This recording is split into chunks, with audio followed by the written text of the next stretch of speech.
دیگر سوال کرده است که طرز اذانگویی در گوش طفل را با ما فهمونید. اذان گفتن در گوش طفل نوزاد. خب در این باب فرق بین دختر و پسر ندارد. بعضیا گفتن که دختر چخیل میکنه، فرق ندارد. خود دخترچه است خود پسرچه است، فرق ندارد.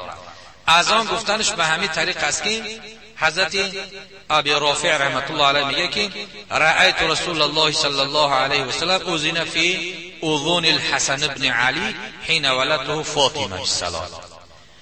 ابی رافع میگه که رسول اکرم دیدم که در گوش حضرت امام حسنی فرزند حضرت علی وقتی که از فاطمه تولد شد، پیغمبر در گوش راستی و اذان و در گوش چپی او قامت گفتند. همین اذان و قامتی که برای نماز است همین را میگن، دیگه تغییر نداره. یکی از خاصیت های خوبی همین اذان گفتن در گوش طفل همین است که لم تضره ام سیبیان. ام سیبیان گفتگی یک دیوی است، یک افریتی هست که همون مخصوص کودکان را ضرر میده. اگر کسالای این پریپت کاری شیطان هم میوره، اگر در گوش بعد تولد شدن اذان و قامت بگن، این کسل ها با او آدم پیدا نمیشه. ام سیبیان از همون کودک دور میشه، نابود میشه.